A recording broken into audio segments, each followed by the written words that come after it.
আপনার ওই যে দেখবেন আপনার এই স্কোয়ার সাইজের একমাত্র একটা রেডিও পাওয়া যাইতো, ট্রানজিস্টার রেডিও। ওটার মধ্যে সে ওপেন করে বলছে, আই এম মেজর জিয়া, আমি স্বাধীনতা ঘোষণা করছি on behalf of Sheikh Mujibur Rahman. এটা আমার এখনো মনে আছে।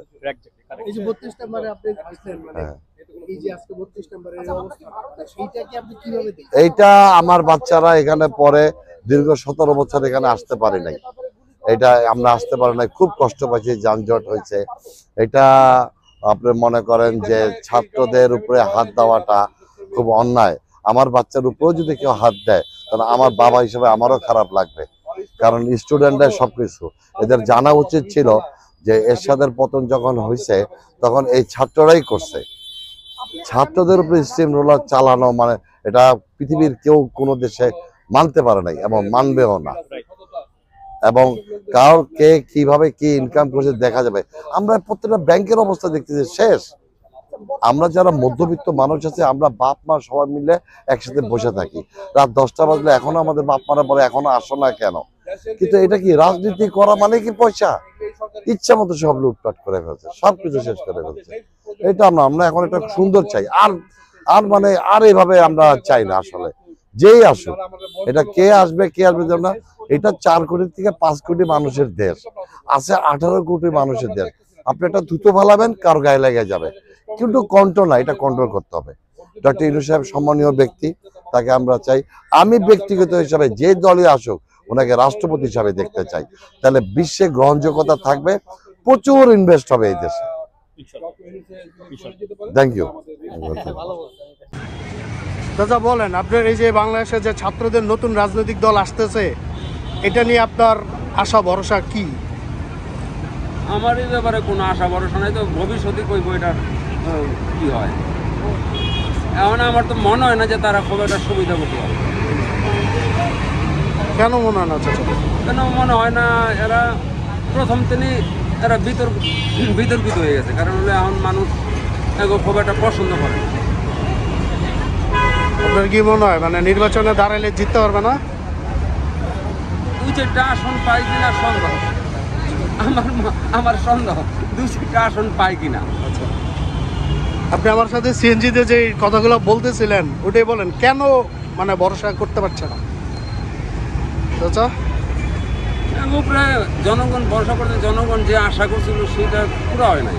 সারা যেসব কর্মকাণ্ড করছে এই 6-7 মাসে, তাতে জনগণ এবং উপরে বিরক্ত। আপনি আপনার ছেলের কথা বলতেছিলেন, আপনার ছেলে তো এই মানে এই বিপ্লবে অংশগ্রহণ করছিল না? হ্যাঁ, করছিল। আপনার এই ছেলের কি অবস্থা, কি মানে আপনার ছেলের কথাগুলো একটু বলেন। আমার ছেলের আমি নিষেধ করছি, বাবা এই রাজনীতিতে যায় না, কারণ ঘৃণিত রাজনীতি। আপনার ছেলে রাজনীতি, এই রাজনীতি আমার ছেলের আমি না করছি, যে আমার ছেলে বলছি যে তুমি এই রাজনীতির সাথে জড়াই। আপনার ছেলে যে কি নর্দানে পড়ে না? নর্দানে, জি। মানে সেই যে আগস্টের বিপ্লবের সময়, জুলাইয়ের বিপ্লবের সময় রাস্তায় ছিল।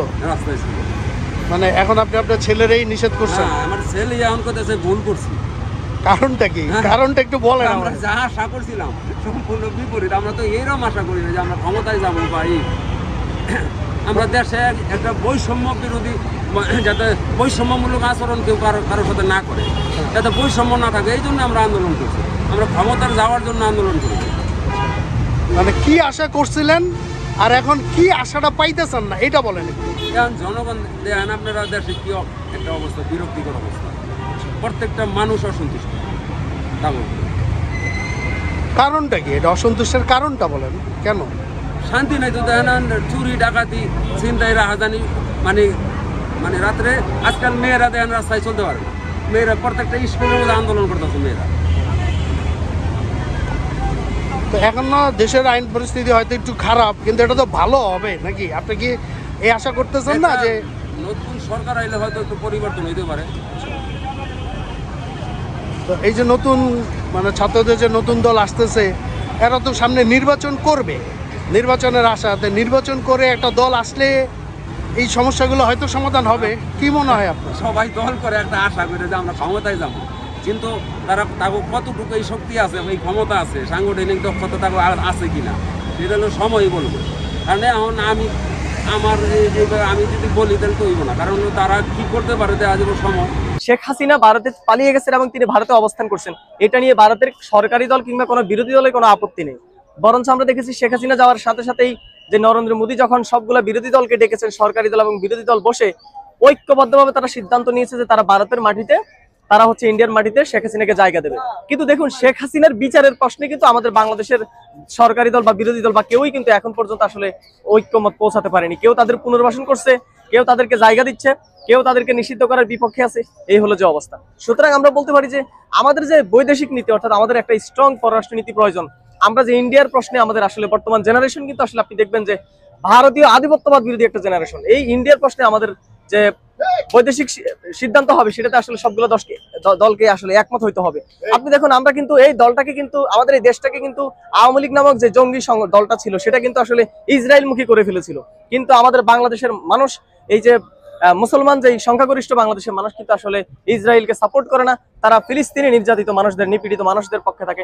সুতরাং আমাদের পররাষ্ট্রনীতি হবে যে আমরা ইসরায়েলের বিপক্ষে গিয়ে আমরা মূলত ফিলিস্তিনকে সাপোর্ট দেবো। সুতরাং আমাদের যে দল হবে, এই দলের কাছে আমাদের প্রথম প্রত্যাশা, প্রথম চাওয়া হচ্ছে যে একটি শক্ত, স্ট্রং, কার্যকরী এবং সার্বভৌম একটি বৈদেশিক নীতি তৈরি করা। দ্বিতীয় যে বিষয়টি, সেটি হচ্ছে আপনি দেখেছেন যে আসলে বিগত 17 বছর ধরে দেশে আসলে কোনো সুষ্ঠু নির্বাচন ছিল না। এক ধরনের রাতের ভোটের মাধ্যমে ফ্যাসিবাদ এই দেশে কায়েম হয়েছিল। সুতরাং সুষ্ঠু নির্বাচন, এই দেশে সুষ্ঠু নির্বাচন পদ্ধতি তৈরি করা এবং যে সংস্কার আছে, সেই সংস্কারকে আপনি দেখুন, কিন্তু কখন জামাত বলছে যে না আগে সংস্কার চাই, বিএনপি বলছে পরে সংস্কার চাই, পরে তারা বলছে আগে নির্বাচন চাই, আগে কখনো বলছে জাতীয় নির্বাচন চাই, আবার কখনো বলছে যে আগে স্থানীয় নির্বাচন চাই। সুতরাং কখন জাতীয় নির্বাচন, কখন স্থানীয় নির্বাচন আর কখন সংস্কার কাজ শেষ হবে, এটার পক্ষে আসলে জনমতের আওয়াজকে উচ্চে তুলে ধরার জন্য একটি রাজনৈতিক শক্তি প্রয়োজন ছিল। মূলত এই বিষয়গুলোকে সামনে রেখে আমাদের এই রাজনৈতিক দলটি গঠিত হচ্ছে। তবে সবচেয়ে একজন তরুণ হিসেবে আমার সবচেয়ে প্রত্যাশার জায়গা সেটি হচ্ছে সংবিধান প্রশ্নে আসলে আমাদের যে রাজনৈতিক দলগুলো আছে প্রচলিত, তারা কেউ একটা নির্দিষ্ট মতে আসতে পারছে না। আমরা আশাবাদী যে নতুন এই রাজনৈতিক দল আমাদের সংবিধান, এই মুজিববাদী সংবিধানকে লাথি মেরে ফেলে দেওয়ার প্রশ্নে একমত হবে ইনশাআল্লাহ। দেখুন, এই জিনিসটা হচ্ছে বাংলাদেশের দুর্নীতি বিষয়টা মানুষের, যদি আমি একটু আপনাকে উদাহরণ দিয়ে বলি যে মানুষ যদি ব্লাড টেস্ট করে সেখানে দুর্নীতি মনে হয় ধরা পড়বে, অবস্থা ডিএনএ এর মধ্যে ধরা পড়বে, এমন পর্যায়ে চলে গেছে। এই দুর্নীতিকে আসলে সমূলে উৎখাত করতে গেলে আসলে নৈতিক শিক্ষা বাংলাদেশে চালু করার বিকল্প কিছু হতে পারে না। সুতরাং এই দলের অন্যতম কাজগুলোর মধ্যে একটি হচ্ছে মূলত নৈতিক শিক্ষা এবং শিক্ষা ব্যবস্থা সংস্কার। আমরা মনে করি শিক্ষা ব্যবস্থা যদি সংস্কার করা হয়, একজন শিক্ষার্থী যদি বুঝতে পারে যে পড়াশোনা হচ্ছে তার আসল কাজ, পড়াশোনার বাইরে সে যদি কোনো কিছু করে সেটা দুর্নীতির মধ্যে পড়তে পারে। দুর্নীতি সংজ্ঞান যদি শেখানো হয় যে দুইমুখী নীতি, যার যে কাজ সেই নীতির পরিপন্থী কিছু করাটাই হচ্ছে দুর্নীতি। আজকে আমরা মনে করি যে বাংলাদেশের মানুষের মধ্যে যদি এতটুকু সচেতনতা তৈরি হয় যে সে একটা অফিসে গিয়েছে, তার এই সেবাটা তার প্রাপ্য, সে যে আঙ্গুল তুলে বলতে পারে যে আমি টাকা কেন দেবো, এটা তোমার প্রাপ্য, সেই দিনই বাংলাদেশের দুর্নীতি বন্ধ হবে, আদারওয়াইজ দুর্নীতি বন্ধ হবে না। সুতরাং দুর্নীতি বন্ধ হওয়ার জন্য একটা কার্যকরী শিক্ষা ব্যবস্থা যেমন প্রয়োজন, একটি সচেতন আসলে নাগরিক সমাজ তেমনি প্রস্তুত করা প্রয়োজন। আমরা আশাবাদী এই দলটা সেটা নিয়ে কাজ করে। আমরা আশাবাদী যে এই দল হচ্ছে অন্যান্য দলগুলোকে নিয়ে একত্রে একটি কালজয়ী পদক্ষেপ দুর্নীতি বন্ধ করার জন্য অবশ্যই নেবে। আমি যতটুকু বলতে চাই, ভারত তো এটা অনেক দূরে, তো আমি আমার বাংলাদেশ থেকে আমি যতটুকু বলতে চাই, আশুগঞ্জ থেকে ব্রাহ্মণবাড়িয়া ডিস্ট্রিক্ট, এটা হচ্ছে ত্রিপুরা নিয়ে যদি কোনো ষড়যন্ত্র করা হয়, তাহলে আমি ব্রাহ্মণবাড়িয়া ডিস্ট্রিক্টের লোক বলছি, বাংলাদেশে এবং ভারতে বিশাল বড় একটা যুদ্ধ হবে। আমাদের কামান লাগবে না, আমরা লোক যে আশুগঞ্জ থেকে ব্রাহ্মণবাড়িয়া, যে ব্রাহ্মণবাড়িয়া যে লোক আছি, ওই লোকই যথেষ্ট, ভারতের সাথে আমরা যুদ্ধ করতে পারবো ইনশাল্লাহ।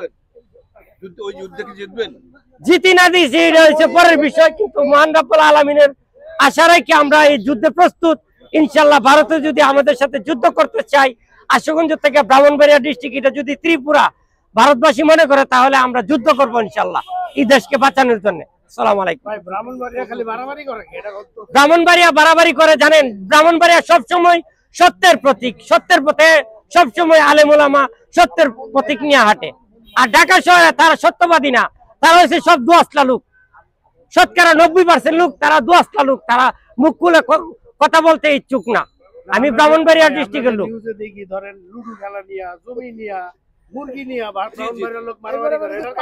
এইটা কারণটা হইলো ভাই, আমি বলি মানে সবাই চায় যে নেতা হইতো, এই আর কি কারবার ভাই, সবাই চায় যে আমি নেতা অমুক নেতা হবে, এই আর কি ভাই। হ্যাঁ, এটা তো ভাই বললামই তো আমি। কারণটা আমি বলতে চাই, মানে ব্রাহ্মণবাড়িয়ার লোক বাংলা ভাষায় পারদর্শী, তারা এক্সপার্ট, মানে চতুর্থ পয়েন্টে প্রত্যেকটা পয়েন্টে তারা পারদর্শী। এই পারদর্শিতার কারণে তাদের আজকে এরকম আর কি। হ্যাঁ, প্রত্যেকটা বিষয়ে তারা পারদর্শী। পারদর্শিতার কারণে তারা মারামারিতে জড়ায় পড়ে। ব্রাহ্মণবাড়িয়ার লোক যদি ইন্ডিয়ার সাথে মারামারি লাগে, আমার মনে হয় ইনশাল্লাহ এই দেশে আবার জয় আনবে ইনশাল্লাহ। আশাগঞ্জ ব্রাহ্মণবাড়িয়ার লোক, ব্রাহ্মণবাড়িয়ার যথেষ্ট না, সারা বাংলাদেশের লোক ব্রাহ্মণবাড়িয়ার লোকের সাথে যোগদান করবে। কিন্তু আমি আরেকটা জিনিস আমি দেখতে পাচ্ছি ভাই, একটা লং মার্চ আছিল, লং মার্চ। ওই যে আপনার এই ব্রাহ্মণবাড়িয়া আখাউড়া এই আপনার পয়েন্টে আপনার এই যে গেটের মধ্যে একটা লং মার্চ ছিল, লং মার্চ প্রমাণ করে দিছে সারা বাংলাদেশের লোক ওই আপনার এই আখাউড়া লং মার্চে চেক পয়েন্টে গেছে। এটা প্রমাণ করে দিছে যে আসলে যুদ্ধে প্রস্তুত সবাই। আসসালামু আলাইকুম। আপনার কি অবদান ছিল এই 5 আগস্টের যে বিপ্লবে? আমি 5 আগস্টের বিপ্লবের কথা আমি বলি না, আমি বলতে চাই এবার সোনার বাংলাদেশে 90% মুসলমানের দেশে এই যে হেফাজতের সময় যে ঘটনা হয়েছে, পিলখানাতে যে ঘটনা হয়েছে, এই ছাত্র জনতার উপরে যে গুলি ছোড়া হয়েছে, অমানবিক কাজ করা হয়েছিল, এই ঘটনার পরিপ্রেক্ষিতে আমি মনে করি 5 আগস্টের যে ঘটনা এটা পূর্ণ ঘটনা। আচ্ছা, আরেকটা ব্যাপার হচ্ছে যে আপনি কেমন রাষ্ট্র চাচ্ছেন? আমি এরকম একটা রাষ্ট্র চাই। আমি আসলে এই বাংলাদেশের এই নাগরিক। আমি এখন দেখতে পাচ্ছি যে বিএনপি আওয়ামী লীগ যাই কিছু বলেন, আমি দুটা পক্ষকে আমি চাই না। আমি মনে করি ভালো এমন একটা পক্ষ আসুক আলেমুল আমার পক্ষ থেকে, যারা দেশ চালাতে পারবে। এই লন্ডন আমেরিকা নিয়ে যারা বাড়ি করবে না তাদেরকে আমরা চাই না। বিএনপি আওয়ামী লীগ তারা দুটা দল ওই আমেরিকা লন্ডন নিয়ে বাড়ি করবে। আমি এমন একটা দল চাই জামাত আলেমুল আমা, তারা এই দেশ তারা পালাবে না, তারা এই দেশেই থাকবে। আলেম সমাজের লোক তারা এই দেশেই থাকবে, এই দেশেই বাড়িঘর করবে, তারা পালিয়ে যাবে না। আলেম সমাজের লোক এমন একটা প্রতিনিধি চাই। আর আমি আমার পক্ষ থেকে মামুনুল হককে বেশি ভালোবাসি আর কি। আসসালামু আলাইকুম। ডিস্ট্রিক্টের লোক থাকে, কেউ মুখ খুলে কথা বলতে সাহস পায় না। আমি ব্রাহ্মণবাড়িয়া ডিস্ট্রিক্টের লোক। 28 অক্টোবর ঢাকা শহরে আসছিলাম, শেখ মুজিবুরের বাড়ির রাস্তা দিয়া 2 লক্ষ লোক, মানে ঢাকা শহরের আওয়ামী লীগ কুদালের মানে বাটলা নিয়ে আসেরা, তারা হাতি নিয়ে আসেরা আমাদেরকে মারার জন্য, প্রতিহত করার জন্য রাস্তা দিয়ে অনেক আঘাত করতে চাইছিল। আমি এই যে দেখেন, আমি এই জায়গায় হালকা একটু মানে ডিল মারে আমাকে ব্যথা দিয়েছিল। আমি ঢাকা শহরে আসছিলাম আন্দোলনে, মহাসমাবেশে। ঢাকা শহরে আমি দেখছি, ঢাকা শহরে আমার মনে হয় 90% লোক আওয়ামী লীগ। কিন্তু আমি গ্রাম থেকে আসছি, ব্রাহ্মণবাড়িয়া ডিস্ট্রিক্টের লোক। আমি যতটুকু জানি ঢাকা শহরে যারা বাস করে 90% লোক আওয়ামী লীগ। তাদেরকে ছাড় না দেওয়াই ভালো। প্রত্যেকটা লোককে আইনের আওতায় নিয়ে আসা হোক, এটাই আমি দাবি। আমি ব্রাহ্মণবাড়িয়া ডিস্ট্রিক্ট থেকে আসছি উনার বাড়িটা দেখার জন্য। কিন্তু উনার যে কৃতকর্মের ফল, উনার মেয়ের কৃতকর্মের ফলের কারণে উনার বাড়ির আজকে এই অবস্থা হয়েছে। যে এর পরবর্তী টাইমে যেই ক্ষমতায় আসুক না কেন, সেও যদি এরকম অপরাধ করে তার প্রতিফল এরকমই হবে, আমি এটাই আশা ব্যক্ত করছি। আমি আরো বলতে চাই, হেফাজতের সময় যে ঘটনা করছে, পিলখানাতে যে ঘটনা করেছে, ছাত্র জনতার উপরে যে গুলি চালাইছে, তাদের এই কৃতকর্মের ফলের কারণে তাদের আজকে এই দশা। পরবর্তী টাইমে যারা ক্ষমতায় আসবে তারাও যদি এরকম করে, তাদেরও এরকম পরিণত হবে। আমি ব্রাহ্মণবাড়িয়া ডিস্ট্রিক্টের লোক। 28 অক্টোবর ঢাকা শহরে আইসা দেখছিলাম 90% লোক আওয়ামী লীগ এই ঢাকা শহরে। আমি আবারও বলতে চাই, ঢাকা শহরে 90% লোক আওয়ামী লীগ আছে, তারা পালাই আছে। আমি গ্রামের লোক, এটা নিশ্চিত। আসসালামু আলাইকুম।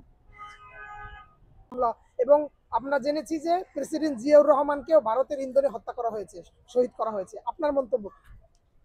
আমি শুনি নাই তা কি, আমি তো আর শহীদ প্রেসিডেন্ট জিয়া রহমানকে হত্যা করা হয়েছে ভারতের ইন্ধনে আমি আচ্ছা, ভারতের বন্ধু সম্পর্কে আপনার বন্ধু সম্পর্কে তো বটেই। ভারত আমাদের প্রতিবেশী রাষ্ট্র এবং আমি মনে করি ভারত আমাদের থেকে 22 গুণ বড় ভূখণ্ডের দিক থেকে। ভারত আমাদের থেকে 22 গুণ বড়, 22টা স্টেট হবে। আর এমনি জম্মু কাশ্মীর, তারপরে যে নিকোবর আইল্যান্ড, এসব নিয়ে 28 গুণ। আমরা এখানে যদি 17 কোটি মানুষ ধরি, 17 কোটি মানুষ যদি ধরি, তা 2 কোটি তো হিন্দু, বৌদ্ধ, খ্রিস্টান, আদিবাসী এইসব আছে। তাহলে 15 কোটি সলিড ধরতে পারি, বিতর্কে গেলাম না। না সাড়ে হবে, না কমে হবে, 15 কোটি মুসলিম হবে। এখন এই যদি আমরা ভারত চিন্তা ভাবনা ওই করি, ভারতে কিন্তু আমরা 25 কোটি মুসলিম। 25 কোটি মুসলিম কোথায় আপনি গেছেন আমি জানি না। ভারতের কয়েকটা স্টেট, এই বাড়ির কাছে আমার মালদহের বাড়ির কাছে A B A Gani Khan Chowdhury, say 6,500 acre ইয়ের বাগানে মালিক, আম বাগানে মালদহে। তো ভারতের আমি মনে করি 100 মুসলিম যা আছে, যার শক্তিশালী জাদ্রেল, ওদের 4-5টা রাষ্ট্রপতি হয়েছে। ফখরুদ্দিন আলী আহমেদ, জাকির হোসেন, হিদায়তুল্লাহ সাহেব, ওদের 4-5 বার কিন্তু রাষ্ট্রপতি হয়েছে মহান ভারতে। তো এখন আমরা যদি ভারত প্রতিবেশী হিসাবে যদি মনে করি, দুই রকম মনে করতে পারি। এটা বাস্তব, কিন্তু ভারত কিন্তু আমাদের থেকে 22 গুণ বড় আছে, থাকবে। এখন ওই চিন্তা করে ভারত আমাদের ক্ষতি করলো, খারাপ করলো, তো ভারত আমাদের লোকজন ওখানে আছে না? এখন ভারত খালি আমাদের ক্ষতি করবে বা আমরা ভারতের দ্বারা আক্রান্ত, এই মনোভাব নিয়ে কি আমরা খুব ভালো কিছু হবে আমাদের আগাতে পারবো? আঙ্কেল আপনি দেখেন কারণ মুসলিমরা ঈমানের বলে বাঁচে। দাঁড়ান, আমি বলি, we are surrounded by India. এখন আপনি মুসলিমের কথা বললে পারে, এখন বললাম তখন 25টা মুসলিম। আঙ্কেল আপনি দেখেন যে এই যে শ্রীলঙ্কা ভারতের বন্ধু রাষ্ট্র, দেখেন তো খালি বাংলাদেশটা ছিল, এরপরে কেউ নাই। এখন কি শ্রীলঙ্কা চলে না, মালদ্বীপ চলে না, কাঠমান্ডু চলে না, ভুটান চলে না, এবং চীন চলে না, এরাও তো চলতে পারতেছে। এবং এমনকি এই ইদানিং আপনার এই যে আপনার এই পশ্চিমা রাষ্ট্র আপনাকে থেকে আমি বিতাড়িত একটা কথা হচ্ছে। বলি, জি এই ভারত পাকিস্তানের এই ঠেলাঠেলি চলবে এই বাংলাদেশকে দিয়ে, আর এখানে খবরদারি করবে মার্কিন যুক্তরাষ্ট্র, আমেরিকা আর চীন। এই হচ্ছে তোমাদের অবস্থা। কিন্তু ওরা তো আমরা আগে স্থির করি যে আমরা বাংলাদেশি কবে হবো, কবে বাঙালি হব, কবে ভাই বোন সবাই মিলে এই ভূখণ্ডে বসবাস করবো। আঙ্কেল আপনি জানেন কওমি মাদ্রাসার সন্তানরা বা মাদ্রাসার সন্তানরা আমি কিন্তু আপনাকে মন্দির উত্তর পাহারা দিই, আমি দিয়েছে। আমি আমরা সমস্ত শুনেন, ধর্মকে ঠিক আছে, সম্মান করি। আমি বিশ্বের অনেক দেশ গেছি, হ্যাঁ। বহু দেশ আমি বিগত 50 বছর, বুঝছেন, ইংল্যান্ড আমেরিকা থেকে শুরু করে সব দেশে। কিন্তু সব দেশই কম বেশি কিন্তু আপনার মাইনরিটি মেজরিটি আছে, সব দেশে আছে, আমেরিকাতে মুসলিম আছে, সব দেশে আছে, বুঝছেন। ওই যে পুরাই আমি আসছিলাম, দেখো পুরানো পাইলাম, বুঝছেন। এখন আমি এই ভাঙাচোরা মারামারি এইগুলো পছন্দ করি। বাড়ি কি হবে, বাড়িটা ছিল একটা ইতিহাস। এই যে এই বাড়িটা, এইটা 32 নম্বর, ওখানে আমরা আসতাম, দেখছি অনেকবার। ষড়যন্ত্রের উস্কানির মাধ্যমেই কিন্তু মারামারি যাই হোক, খুনাখুনি এখন ভাঙচুর হয়। ব্যাপার ওই যে একটা কথা, তারা কিলিং ইনভাইটস কিলিং, তাই না? একজন আরেকজনকে খুন করলে তার রক্তের বদলা নিতে সে পারবে না, তার যারা উত্তরসূরি তারা আছে। এটা ভালো না, আসলে ধর্মের মধ্যে কথা বলে না। জি আঙ্কেল এখানে আরেকটা ব্যাপার হচ্ছে এই যে ইসলাম দেখেন, কিন্তু ISLAM, শোনেন, ISLAM, অর্থাৎ আমার abbreviation, I shall love all mankind, আমি সকল মানুষকে ভালোবাসি। ইসলাম কিন্তু শান্তির ধর্ম, আপনাকে এটা মনে রাখতে হবে। অবশ্যই অবশ্যই আপনাকে কোরআনের আয়াত মানতে হবে। অবশ্যই অবশ্যই লাকুম দিনাকুম ওলিয়ারিয়া দিন, আপনাকে মানতে হবে এগুলা। আপনি সব বিচার এখানে আপনি আমার এখানে করে বলতে পারেন, আমি আপনার বিচার করে বলতে পারি। আঙ্কেল এখানে আল্লাহ শেষ বিচার দিনে, হ্যাঁ, আমি একটু বলি আঙ্কেল, আপনারা এই যে দেখেন শেষ বিচার মসজিদে আল্লাহ হামলা বিচার করেছে, আছে। বাবরি মসজিদকে ভেঙে তারপরে সেখানে রাম মন্দির করা হয়েছে। কিন্তু আমরা তো বন্ধু হিসেবে মানি, কিন্তু আমাদেরও তারা আপনার দাস হিসেবে মানে, দাসী হিসেবে বোঝে। এটার কারণটা কি? এটা ঠিক না, যার যে ধর্ম যাই যেটা পালন করে। বুঝছেন, এটা ঠিক না। তবে ভাঙাচোরা বা আমরা এই যে বাড়ির স্মৃতি বিজয়, এটা আমাদের ইতিহাসের সাথে জড়িত। বঙ্গবন্ধু সেই 69 সালে জেলের আপনার তালা এই যে ভাঙলো, শেখ মুজিবুর এখানে রহমান। একটু বাংলাদেশের মুসলমান কখনোই ভারতে গিয়ে মানে খবরদারি দেখায় না, কিন্তু ওদের র বাহিনী বিভিন্ন সময় গিয়ে সাদা বাহিনী, কালা বাহিনী বলে এরপরে আপনার অনেক মানুষকে গুম করেছে, যার কারণে আয়নাগর তৈরি হয়েছে। এই ব্যাপারে আপনার মন্তব্য? ওই আয়না আয়নাঘর কোথায় দেখেন, আপনি দেখেন কোথায় আয়নাঘর? এই গতকালকে আয়নাগর আয়নাঘরটা কোথায়, স্পট দেখেন কোথায় আয়না? ডক্টর ইউনূস সাহেব দেখিয়েছেন গতকাল। ওনার দেশ উনি দেখেন না, উনি দেখে উন্মুক্ত করে দেখ। এই বাড়ি যখন ভেঙে এই উন্মুক্ত, শোনেন, ওই রটনা করে আর ওই কি বলে ওই করে তো আর হয় না, বাস্তব হইতে হবে। দেখা করি উন্মুক্ত করে দিক, সবাইকে দেখতে দিক, অসুবিধা কি? হ্যাঁ দেখেছি আমরা, আপনি দেখেছেন? চেয়ারও দেখেছি, ইলেকট্রিক চেয়ার দেখেছি, ওখানে দেখেছেন? ওখানে লাগিয়ে তো সেগুলো সবাইকে দেখে উন্মুক্ত করেন, সবাইকে দেখতে দাও, হ্যাঁ সবাইকে দেখার ব্যবস্থা করেন। জি দেখে দিই। এই যেমন এখন দেখছে মানুষ, বুঝতে পারছে সব, ওটা দেখার ব্যবস্থা করেন। জি এখানে বলে আয়না ঘর, এইরকম আয়না ঘর কোনটা? ও খুঁজলাম দেখলাম। আমার কথা হলো কি, শুনেন, এই বিদ্বেষ দিয়ে রাগ করে প্রতিশোধ নেব, গ্রিভেন্স, এটা দিয়ে তো আর হবে না। এটা সোর্সটা কিন্তু একজন, আপনাকে মানতে হবে। এই দুনিয়া, বিশ্ব ব্রহ্মাণ্ড কিন্তু একটা না দুইটা। বিশ্ব ব্রহ্মাণ্ডের মালিক কিন্তু একজন। ইংরেজিতে বলে ক্রিয়েটর, CREATOR, ক্রিয়েটর মানে স্রষ্টা। আর বাংলায় হলো সৃষ্ট, আর ওই আর ক্রিয়েচার মানে সৃষ্ট। এই 800 কোটি মানুষ সব কিন্তু একজন, ওই এক স্রষ্টা একজন। কিন্তু আঙ্কেল আমরা প্রশ্নের উত্তরটা আমি পাই না। আমি কোনটা? একটুখানি বলি যে এই যে ভারত যে বন্ধু রাষ্ট্র মনে করে আপনার ফেলানির লাশ 3 দিন পর্যন্ত, আপনি যে কথা বলছেন, ওদের তো একটা বাউন্ডারি ওয়াল আছে। ওদের একটা বাউন্ডারি ওয়াল আছে, হ্যাঁ আমাদের কথা হলো ওদের বাউন্ডারি ওয়াল দেওয়া, তার কাটা বেড়া। আমার বাড়ি একেবারে বেড়ার ওপারে পারে। এখন কথা হলো আমাদের লোকজন কিন্তু ওদের যে সীমানা তার কাটা বেড়া দিছে, ফেলানির লাশ ফেলাচ্ছে, তো ওই তার কাটা বেড়ার ওখানে যাওয়ার দরকার কি? ও তো এদিকে ভূখণ্ড, ওইখানে যাচ্ছে কেন? আমার কথা বুঝতে পেরেছেন? বাংলাদেশ 24 ঘন্টার মধ্যে দখল করবে কারা? শুনেন, বাংলাদেশ উপমহাদেশ, ভারতের উপমহাদেশ বাংলাদেশ, জি, তাই না? উপমহাদেশ বাংলাদেশ। আমরা একটা অভিশপ্ত জায়গায় পড়ে গেছে, বুঝছেন? আর ওনারা যখন দেশটা স্বাধীন হয়েছে, আমরা তো অভিশাপে ওখানে ভারতের ভারত কলকাতা পরে- কলকাতা মুসলিম দেয়ার হ্যাভ স্টেইং দেয়ার, খুব খুশি। কিন্তু কলকাতায় কিন্তু দেখবেন, কলকাতায় কিন্তু ওই সাম্প্রদায়িক দাঙ্গা টাঙ্গা নাই। ওটা 5 ওয়াক্ত নামাজ পড়ে, আজান হয়, আমি দেখছি তো ওখানে ওই মহেন্দ্র চক্রবর্তী লেনে, মহেন্দ্র চৌধুরী লেনে। এটা ভারতে কিন্তু, বুঝছেন, ভারতে কিন্তু সাম্প্রদায়িকতা নাই। ভারতে কিন্তু আঙ্কেল এই যে আমি একটু এইখানে যে আপনার এই হিন্দু মুসলিম আসামে- কিছু আসামে যে ত্রিপুরায় যে হত্যাকাণ্ড চালিয়েছে এবং মসজিদ ভেঙে সেখানে রাম মন্দির আমি বললাম এরপরে এরপরে আবার একেবারে গেরুয়া বাস- পতাকা সব বানিয়ে দিয়েছে, এগুলো এটা ঠিক। ইউটিউবে ব্যাপকভাবে ভাইরাল এগুলো হয়েছে। এগুলো এগুলো ঠিক না, এগুলো ঠিক না। আসসালামু আলাইকুম। আমি এক সময় ছাত্র রাজনীতি করতাম 70-এর দশকে। তখন তো অন্য ছাত্র রাজনীতি, অন্যান্য কোনো দল ছিল না, ছাত্রলীগ ছিল। তো আমি যখন ঢাকা কলেজ সংসদে নির্বাচিত হই ছাত্রদের প্রতিনিধি হিসেবে, তখন আমার সহকর্মীরা অনেকে আমাকে খুঁজতেছিল যে চলো আমরা বঙ্গবন্ধুকে আমরা একটু সালাম দিয়ে আসি, যেহেতু আমরা সংসদে নির্বাচিত হয়েছি। তা আমি খুব একটা বেশি গুরুত্ব দিতাম না, তখন তো খুব ইয়াং, তো একটু ভালো মন্দ মানে বিবেচনা করে চলার বয়স তখন ছিল। তারপরে যা হোক, পরে আসলাম জাস্ট ওনাকে যে আমরা নির্বাচিত হয়েছি। এরপরে এত বছর পর আবার আজকে আসলাম। পরিবর্তনটা হলো এই যে আমি তখন একসময় ছাত্র ছিলাম, আমি তখন যারা এই ছাত্র রাজনীতি, যারা বৈষম্য বিরোধী আন্দোলনে যারা নেতৃত্ব দিয়েছে, জীবন দিয়েছে, আজকেরকার যারা অগ্রণী ভূমিকা পালন করতেছে, অগ্রণী সেনানী যাদের প্রতীক আজকে এই 32 নম্বর, যাদের প্রতীক, আমি মনে করি এটা হলো তাদের প্রতিনিধিত্ব বহন করে। এটা হলো যুগের সাক্ষী, কালের সাক্ষী। সুতরাং আমরা দেখেছি বিশ্বে অনেক স্বৈরাচারীর পতন দেখেছি। আমরা দেখেছি লিবিয়ার গাদ্দাফি বলেন, আরও অনেক স্বৈরশাসক আছে, সাদ্দাম হোসেনি বলেন, যাই বলেন, কন্ট্রোভার্সিয়ালি থাকে। কিন্তু এইভাবেই যুগে পর যুগ নমরুদ, ফেরাউনের পতন আমরা ইতিহাস থেকে আমরা জেনেছি, ইসলামিক ইতিহাস থেকে জেনেছি। তো সুতরাং যারা স্বৈরাচারী তাদের পতন এভাবেই হয়। আমি কিছুদিন আগে উমরাহ পালন করতে গিয়েছিলাম। তো উমরা পালন শেষে আমি আমার নিজের জন্য এবং আমার মায়ের জন্য করেছি, সাধ্যমতো করেছি। তখন আমার ওয়াশরুমে যাওয়ার খুব একটাই হলো, নামাজ শেষ করে। তখন আমি ওখানকার সিকিউরিটিকে জিজ্ঞেস করলাম যে আবু জেহেলে শুনেছি আবু জেহেলের টয়লেট আছে, সেই টয়লেটে আমি যেতে চাই। তা আজকে আমি যখন উবারে আসি এখানে, আমার স্ত্রী, আমার বন্ধু, আমার এক ফ্রেন্ড আসছেন, উনি আছে কানাডা থেকে, ওনারাও আসছে এখানে দেখার জন্য। সকালে আমরা বললাম যে বনি ভাই আপনার সাথে কোথায় দেখা করা যায়, আমি কিন্তু কানাডা থাকি। তা আমি চলেন 32 নম্বরে দেখা হবে। তো আমরা কিন্তু ওখানে দীর্ঘদিন থেকে, প্রবাস থেকে এই আন্দোলনের সাথে আমরা মানে পরোক্ষভাবে আমরা কাজ করে আসতেছি, সমর্থন দিয়ে আসতেছি। তো সুতরাং উনিও চলে আসতে, আমিও তার আগে আসছি, আমি আবার উমরা পালন করে আসতে, আমাকে 32 নম্বরে দেখা হবে। এই যে উনি অলরেডি চলে আসছে।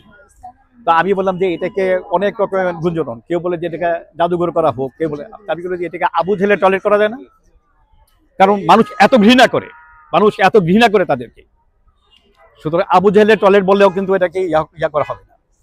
সুতরাং আমি দেখতেছি আগামী বাংলাদেশ, এই যে নতুন প্রজন্ম, এই যে জেড ফোর্স বলে বা যাই বলে কি হ্যাঁ, তাদের হাতে আগামী ভবিষ্যৎ, আগামী বাংলাদেশ ইনশাল্লাহ। এবং দোয়া করি বাংলাদেশ এগিয়ে যাবে, বাংলাদেশ যোগ্যভাবে এগিয়ে যাবে, এবং আন্তর্জাতিকভাবে বাংলাদেশ, প্রতিযোগিতামূলকভাবে বাংলাদেশ এগিয়ে যাবে ইনশাল্লাহ। আমরা অনেক দেশকে আমরা পেছনে ফেলে আমরা অনেক দূর এগিয়ে যাবো ইনশাল্লাহ। এবং আমাদের যে পতাকা বাহক, এই যে আজকের যে প্রজন্ম, তারাই হলেন আমাদের ভবিষ্যৎ, তারা আমাদের ভবিষ্যৎ পথ চলার আমাদের প্রদর্শনকারী ইনশাল্লাহ। ভালো থাকেন, ধন্যবাদ। আপনি সামনে কেমন বাংলাদেশের স্বপ্ন দেখেন? আমি বাংলাদেশ দেখি বৈষম্য বিরোধী বাংলাদেশ, শোষণমুক্ত বাংলাদেশ, এবং স্বৈরাচার মুক্ত বাংলাদেশ, এবং উন্নয়নের বাংলাদেশ, আধুনিক শিক্ষা, ধর্মীয় শিক্ষা, যেহেতু আমরা মুসলিম, সেটাকে সামনে রেখে আমি ইসলামিক রাষ্ট্রের স্বপ্ন দেখি। এবং যেহেতু আমরা অধিকাংশ মানুষ, এবং এই ইসলামের ভিতরেই সব মানুষেরই অধিকার আছে, এখানে ভয়ের কোনো কারণ নেই যে ইসলামিক রাষ্ট্র হইলেই অন্য ধর্মের মানুষরা বিপদে পড়বে, এর কোনো ভাবার কোনো কারণ নেই। ইসলাম সব ধর্মকে সম্মান দিয়ে গেছে, যেমন মন্দির পাহারা দিয়েছে। এক্স্যাক্টলি সব ধর্মকে, সংখ্যাগুরু সংখ্যালঘু সবাইকে সম্মান দিয়ে আসছে, আমাদের নবীজির শিক্ষা, আমাদের কোরআনের শিক্ষা। সুতরাং কোনো ভয়ের কোনো কারণ নেই, চিন্তার কোনো কারণ নাই। ইসলামিক রাষ্ট্র ইনশাআল্লাহ প্রতিষ্ঠিত হবে এবং আমরা আদর্শের ভিত্তিতে আমরা এগিয়ে যাবো ইনশাআল্লাহ। ন্যায় এবং সমতা, বৈষম্য বিরোধী, শোষণমুক্ত বাংলাদেশ ইনশাআল্লাহ আমি সেই স্বপ্ন দেখি ইনশাআল্লাহ। চেতনাকে ব্যবহার করে, মুক্তিযোদ্ধার এই চেতনাকে ব্যবহার করে আজকে যে মানে ফেসিবাদী যে তৈরি করলো, এই ব্যাপারে আপনার মন্তব্য? এটা 100% এটা তাদের মন করা কথা, এই তারা ঠিক করে নাই, এটা তাদের মন করা কথা, এটা ঠিক না। 7.5 কোটি শুধু সে যেটা বলে যে তার ফাদার এই দেশ স্বাধীন, সে ইনভলভ ছিল, সে আমাদের লিডারই ছিল, করছে, কিন্তু দেশটা তো সে একা করে দেয়, তার ফাদার তো চলে গেল 26শে মার্চ, তাই না? দেশে আমরা যারা আমার আপন বড় ভাইগুলি কিছু আপনি বুঝতেছেন না, সে এখনো হারে মানে জার্মানি তারা যাওয়ার কথা সে নেয় নাই, গভর্নমেন্টের সাহায্য নেয় নাই, এখানে দেশে চিকিৎসা করছে। ফেরদৌস আহমেদ খান জাহিদ, এটা আপনি আনিসকে মা গল্প পাবেন, হিস্ট্রি, আমার নাম চঞ্চল, ওখানে আমাদের পাবেন।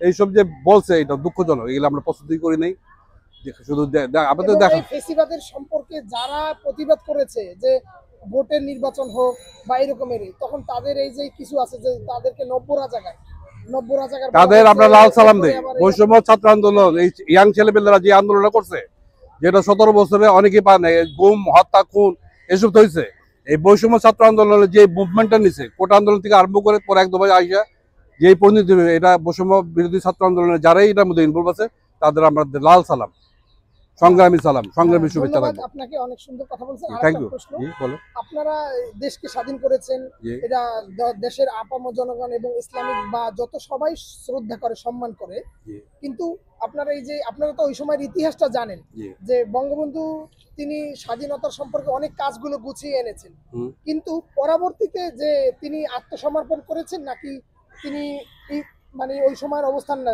প্রেসিডেন্ট জিয়াউর রহমান তিনি স্বাধীনতার ঘোষণা দিয়েছেন, স্বাধীনতার ঘোষণা যদি 26শে মার্চে তো আপনার সে চলে গেল, সারেন্ডার করলো, এটা তো ঠিক করে নাই। 7.5 কোটি, হ্যাঁ 7.5 কোটি তিনি নাকি ঘোষণা দিয়ে, তবে না, এটা 26শে মার্চে কালুরঘাটে যেটা প্রেসিডেন্ট জিয়াউর রহমান দিচ্ছে, উনি একজন মহান প্রতীক এই দেশের জন্য। উনি তো যেভাবে রিভোল্ট করছে, এটা তো করার কথাই ছিল না, উনি তো করছে, উনি তো তখন তো পাক সেনা বাহিনীর মধ্যে সেই ছিল, কিন্তু তার এই ঘোষণার জন্যই আপনি সবাই সম্পৃক্ত হয়েছে। এই যুদ্ধটা তার একটা বিরাট অবদান আছে এই জন্য। আচ্ছা, আমরা কি বলতে পারি যে স্বাধীনতা ঘোষক হিসেবে আমরা যে একটা কন্ট্রোভার্সি শুনি, বা আমার নিজের ফ্যামিলির মধ্যে, আমার বোনের মধ্যে আমার একটা কন্ট্রোভার্সি হয়েছে যে স্বাধীনতার ঘোষক নিয়ে, কারণ আমরা স্বাধীনতা ঘোষকটা কাকে ধরতে পারি? জিয়াউর রহমানকে ধরবেন।